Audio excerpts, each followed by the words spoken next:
Nous étions en train d'évoquer l'expulsion donc de l'ambassadeur du Bénin par l'Union européenne, Germain Pouli. Vous évoquiez donc ce qu'il y a eu au niveau de la Russie. Voilà, il y a 13 mois exactement. Et donc, la Russie a expulsé au moins 150 ambassadeurs de tous ces pays-là, américains et européens. Donc, la règle s'est appliquée. Mais les États-Unis, par exemple, reprochaient aux Russes d'être des espions. Mais ils ont expulsé une cinquantaine et disent ils sont prêts à ce que la Russie demande l'accréditation pour 50 autres diplomates pour les remplacer. Ce n'est pas la coupure des relations, c'est des individus qu'on estime qu'ils font autre chose que ce pourquoi ils sont là. Donc on ne veut pas sur le territoire. Et donc c'est la même chose. La représentation de l'Union européenne n'est pas fermée au Bénin. C'est l'ambassadeur qu'on dit qui dépasse le cadre de ces missions. Et aujourd'hui, l'ambassadeur n'est pas là, mais la représentation fonctionne. Il y a les chargés d'affaires, ça fonctionne plus ou moins normalement. Donc, ce n'est pas une rupture des relations de l'Union européenne et le Bénin, mais c'est un individu au niveau de la représentation que le Bénin estime qu'il sort un peu trop de son cadre. Bon, c'est vrai qu'il peut y avoir un mécontentement, mais je pense que si les faits qu'on reproche aux diplomates sont avérés, l'Union européenne prendra des dispositions pour très rapidement envoyer notre ambassadeur au Bénin. Parce que ce qu'il faut clairement signaler ici, ce n'est pas, par exemple, dans le cas du Bénin, ce n'est pas l'Union européenne qui est non grata, c'est Olivier Netteux qui est non grata. Oui, en fait, c'est ça.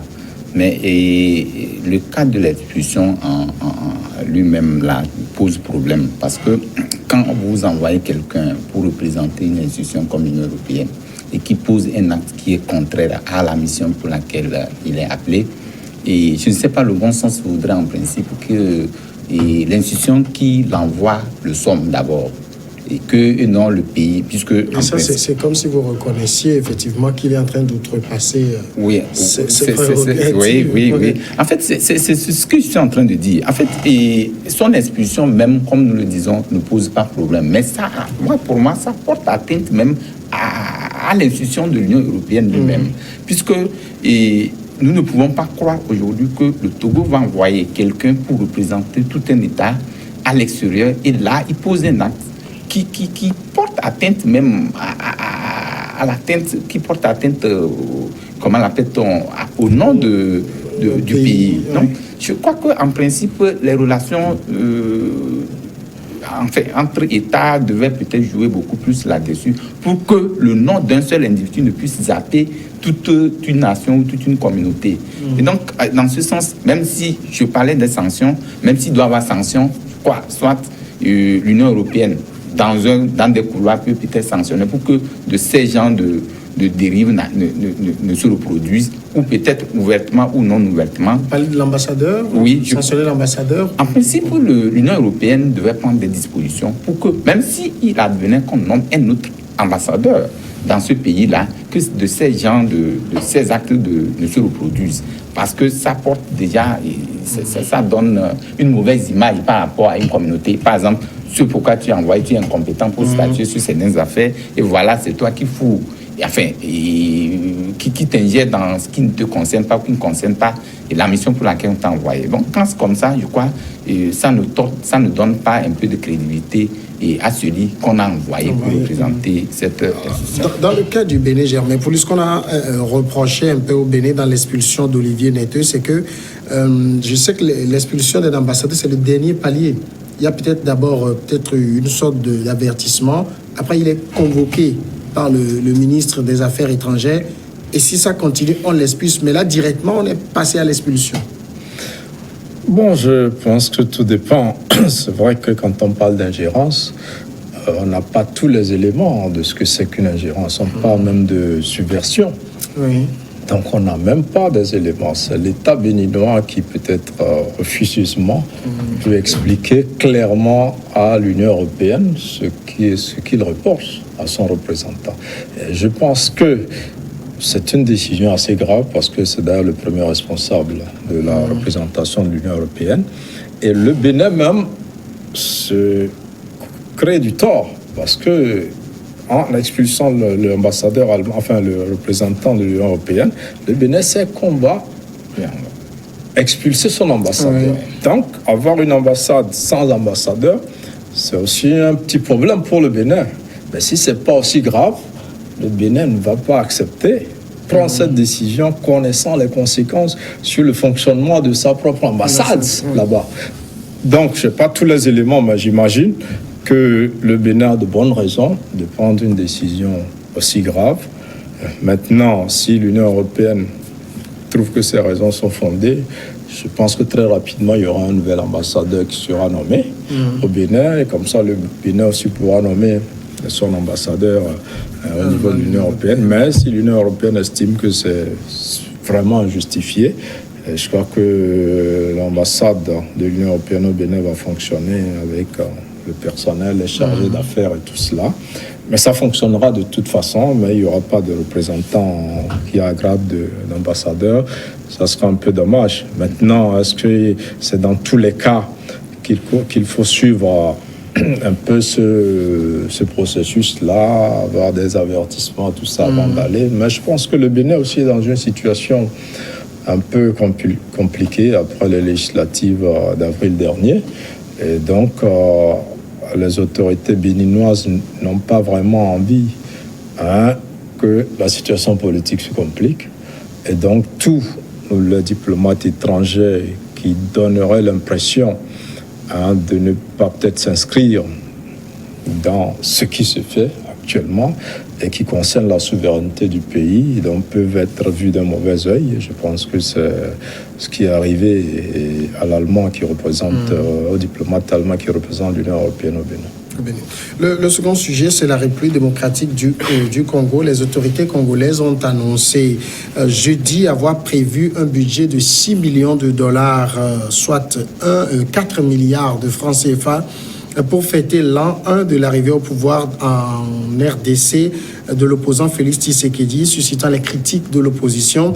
Le 24 janvier, la RDC commémore l'an 1 de l'alternance démocratique et pacifique au pouvoir intervenue dans notre pays, a annoncé André Kabanda Kana, ministre près le président de la République, lors d'une cérémonie officielle. Le gouvernement a arrêté le budget de 6 millions de dollars pour les festivités, a-t-il déclaré à la presse, ajoutant que le Trésor public et les sponsors vont les financer. C'est totalement incongru, c'est une gabegie effrénée des ressources publiques, c'est un mépris affiché envers la souffrance de la population. C'est la réaction d'Olivier Kabitatou, qui est porte-parole de Moïse Katumbi. Je ne sais pas, moi... c'est vrai que Félix Tshisekedi, dans une autre vie, était un vrai fêtard. Il aimait les boîtes de nuit et tout ce qui va avec. Apparemment, il a du mal à s'en départir. Non, c'est difficile de s'en départir. Une nouvelle vie, il faut la changer. C'est facile, c'est pas facile. Il s'est accoutumé. Et donc, c'est difficile. Vraiment, c'est ridicule. Ce qui se passe avec Tshisekedi et puis son gouvernement, ça rend un peu plus triste. Et toi qui, tout le monde applaudissait, ton arrivée au pouvoir, on disait que c'est une alternance pacifique. Les gens ont commencé à saluer même cette alternance-là, puisqu'on a évité le pire. On a le bain de sang qui a été évité et tout. Voilà, on s'imprègne dans des désastres de ce genre. Je crois que c'est malheureux. Mais il faut qu'on prenne un peu du recul par rapport à ce qui est en train de se faire pour freiner un peu cette hémorragie-là. Parce que si on ne sait pas faire, les voix qui sont en train de se lever contre cette pratique-là, ça risque même d'être grave que le gouvernement ou la gouvernance de Kabila. Parce que c'est la même chose qu'on reprochait à Kabila aujourd'hui, ce qui est en train de se faire à moins d'un an. Et on constate déjà des dérives beaucoup plus graves par rapport à ce qui devait se faire. Bon, je crois que c'est dommage. Il faut revoir la copie pour que ceux qui ont donné, ceux qui ont milité ou ceux qui ont fait à ce que la RD retrouve son statut, son statut d'équilibre, puisse se réjouir de cette élection-là. Et vous voyez déjà, et quand vous regardez un peu, les gens applaudissent, malgré tout ce qui est dit sur Tshisekedi par rapport au partage du pouvoir avec Kabila. Les gens ont dit qu'il fallait le faire parce que il faut trouver ces manies-là pour pouvoir arriver à une alternance pacifique. Et c'est ce qu'il a accepté, malgré que même dans les grandes décisions, il n'avait pas de grandes décisions à prendre. Je crois qu'il a accepté et c'est simulé dans ce sens-là pour pouvoir arriver à une alternance pacifique. Maintenant, si au lendemain de cette, de cette élection, on commence à voir ce qui ne devait pas se faire, et je crois que c'est dommage. Ce serait dans un autre pays que tout à l'heure, il aurait démissionné ou on l'aurait fait démissionner. Puisqu'on ne peut pas croire que pour un mandat de 1 an, pas un mandat, pour une durée de 1 an de gouvernance, vous réalisez pratiquement 4 milliards, j'allais dire, pour célébrer cela. À quoi bon peut-être de mettre ça dans des structures où il y a des besoins énormes qui attendent. Et aujourd'hui, vous voyez déjà la RD, c'est vrai, c'est un pays qui est immensément riche, mais la population croupit sous le coup de la misère. Et donc, il faut investir dans les secteurs prioritaires pour que le pays se retrouve dans l'ensemble. Vous avez déjà eu écho d'un président qui a fêté 1 an de pouvoir? Non, bon, en réalité, ce n'est pas 1 an de pouvoir qui est fêté. C'est 1 an d'alternance pacifique depuis 1960, depuis, je crois, le 30 juin 1960. Donc, le pays n'a pas connu d'alternance pacifique. Il y a Patrice Lumumba qui a été assassiné. Il y a Mobutu qui a été chassé, il est allé mourir en exil. Il y a Kabila père qui a été assassiné. Il y a le fils qui a eu du mal à partir. Et finalement, il y a eu cette élection du 30 décembre 2018, au cours de laquelle il y a eu quand même un événement important que l'Afrique devait saluer, parce que c'était une élection difficile à organiser. Et plusieurs pays occidentaux étaient mêlés à la situation politique en RDC et d'ailleurs, ceux qui critiquent aujourd'hui cet anniversaire ont choisi leur candidat en Belgique. Donc, comprenez que c'est l'Occident qui a toujours tiré la ficelle de tout ce qui se passe dans ce pays. Et pour une fois que les Africains ont réussi à s'entendre, on fait une alternance pacifique avec un ancien président qui est toujours vivant et n'a pas fui le pays, et qui collabore avec le nouveau président dans ce qu'ils appellent le Front commun pour le Congo. Il faut saluer cela. Moi, je pense que c'est ce que les Congolais veulent fêter. Et ça mérite d'être fêté, sauf que le montant, moi, me dérange un peu parce que 4 milliards, on peut régler pas mal de problèmes au Congo. Et le faire à l'occasion de cet anniversaire, on peut inaugurer des choses qui serviront aux populations. À l'occasion de cet anniversaire, je pense qu'ils ont prévu un monument de la démocratie qui sera inauguré, mais un monument, c'est pas trop ça. Donc, tout le reste de l'argent va dans la fête. Ça, on peut le leur reprocher. Maintenant, un bémol quand même, parce qu'ils disent qu'une bonne partie sera payée par les sponsors. Qui sont ces sponsors-là et combien les sponsors vont mettre dans les 4 milliards qui sont prévus. Peut-être à ce moment-là, on pourra juger. Mais c'est un pays assez vaste, de 80 millions d'habitants. Je ne sais pas s'ils veulent organiser une fête digne de ce nom, ça va énormément coûter. Mais 4 milliards, c'est un peu trop, à mon avis. Maintenant, si les sponsors prennent en part une grande part de ces festivités-là, moi, je pense que ce n'est pas trop demandé. Maintenant, on espère que ce n'est pas tous les ans qui vont organiser ce genre d'anniversaire et qui va coûter beaucoup d'argent. Mais en même temps, il faut aussi féliciter la transparence qui caractérise un peu cette annonce-là, parce qu'annoncer comme ça qu'on va mettre 4 milliards, un chiffre qui choque, ça fait preuve de transparence que de dire effectivement ce que coûte ce genre de fête. Dans plusieurs pays, on ne sait jamais combien coûte une fête. On ne dit jamais. Au moins, eux, ils ont eu le courage de le dire. On a une idée de l'ampleur donc du gaspillage, entre guillemets. Mais la célébration, quant à elle, moi, ne me pose aucun problème. Je pense qu'ils ont réussi ce que plusieurs pays en Afrique n'ont pas pu réussir, et que ça peut être vraiment un bel exemple pour les autres pays en Afrique. Alors, Félix Tshisekedi, vous rappelez déjà lors de l'inhumation de son papa, Étienne, on avait évoqué une dépense faramineuse. Même chose ici, apparemment, il n'y va pas de même mollet avec l'argent.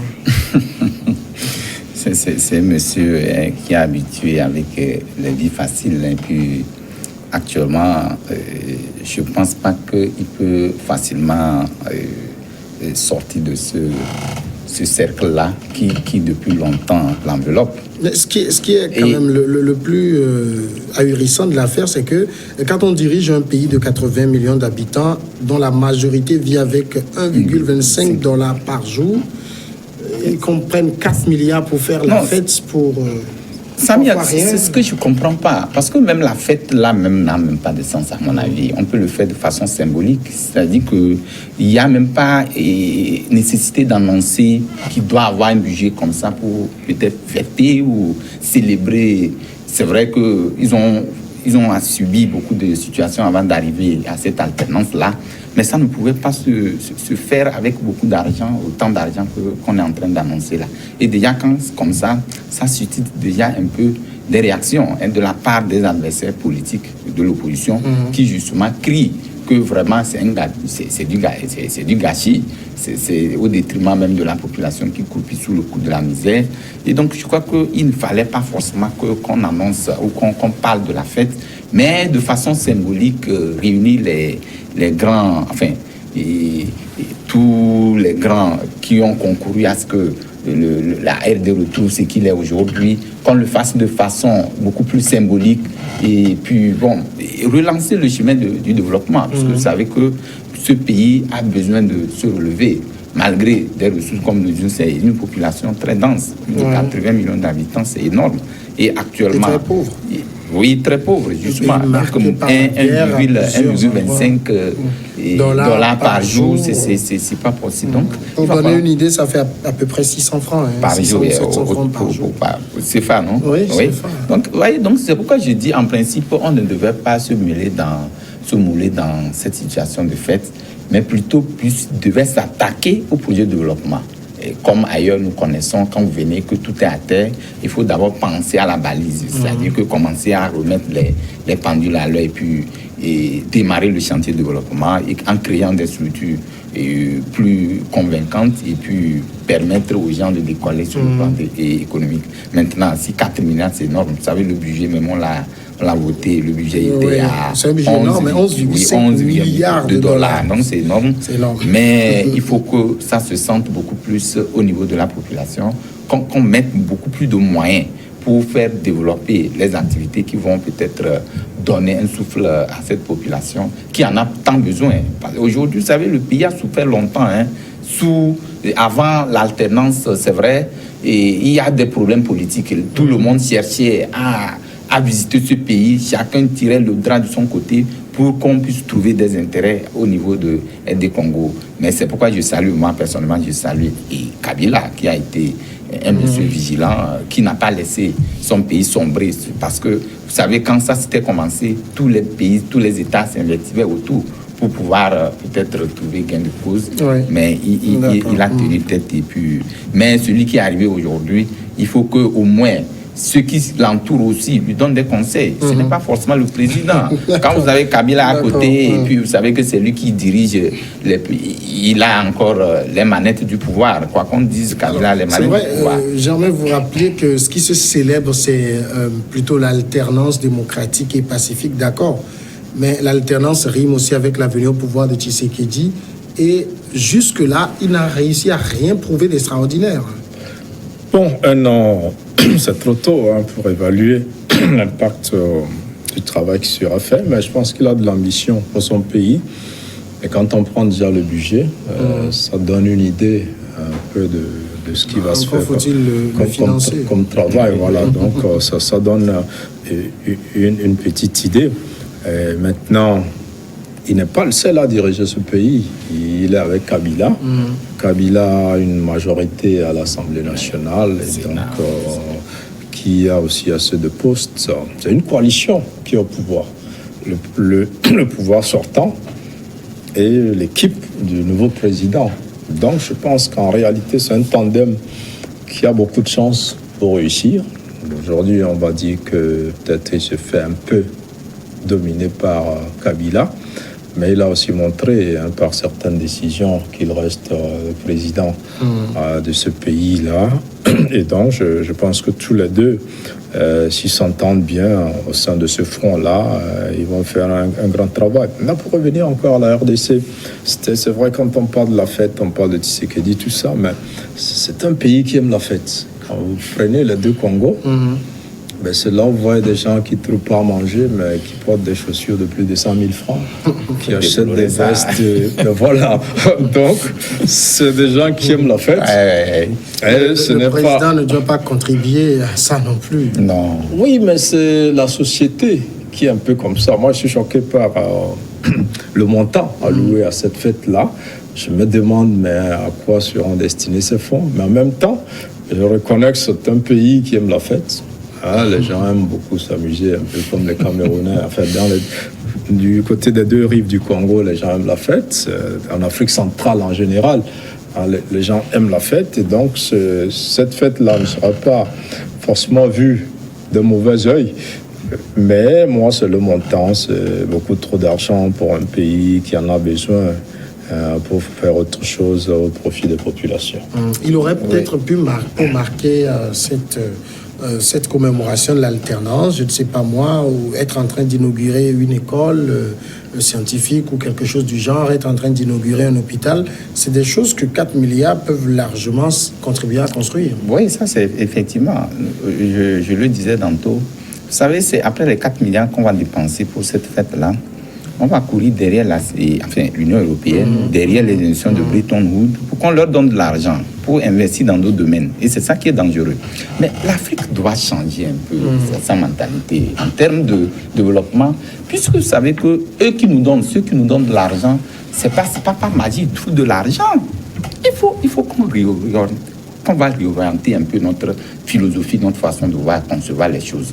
Parce qu'on ne peut pas comprendre qu'un pays où la population copie sous le coup de la misère, on utilise 4 milliards pour fêter, et après maintenant il faut aller peut-être prêter de l'argent auprès de la Banque mondiale dont je ne sais pas, et puis c'est des dettes qu'on endosse. Vous allez partir, votre gouvernance aussi va avoir des reliquats que les autres viendront, puis ça fait des accumulations. Il va falloir que nos États africains, nos chefs d'État africains aient une façon de penser à la gouvernance pour que nous puissions sortir de cette situation, que demain, ce n'est pas nous qui traînons des cartons toutes les fois, allant de pays, qu'on parle de pays émergents, pays riches et tout, nous pouvons être riches. Donc je vois que nos États africains doivent avoir une façon de voir la gouvernance. Ça, ce n'est pas seulement la RD seule.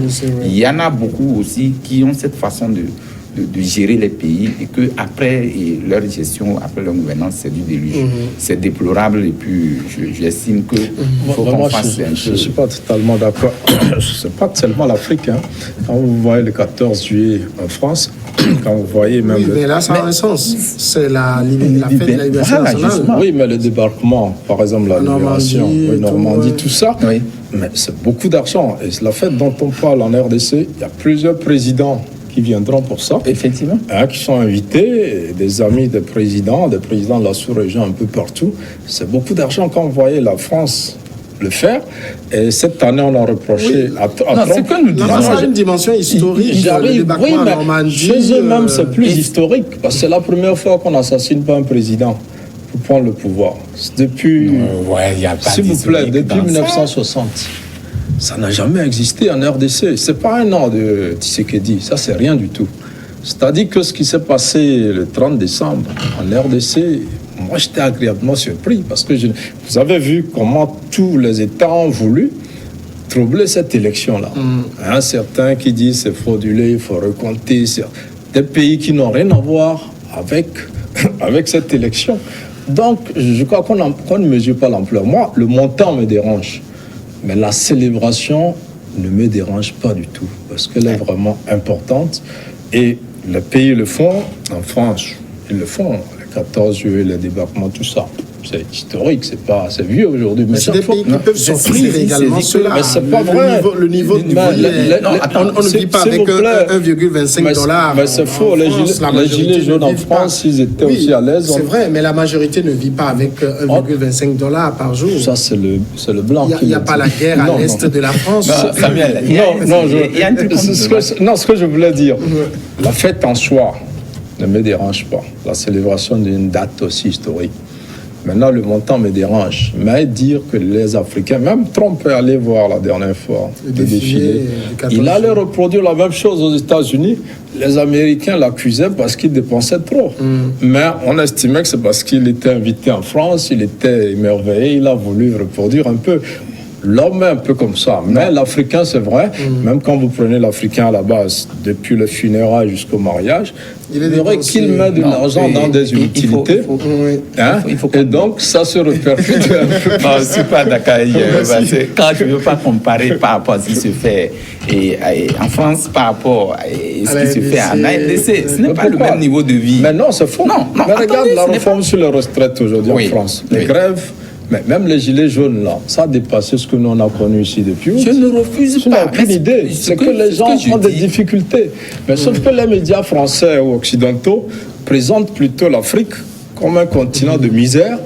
Et pourquoi? Est-ce qu'elle est? Non, attends. Mais chez eux aussi, il y a la misère. Non, c'est pas la misère aussi chez eux. C'est pas le même niveau de misère. C'est le même niveau. On va aller à la pause. C'est le même niveau. C'est le même niveau. On va aller à la pause et on revient dans une dizaine de minutes. C'est le même niveau.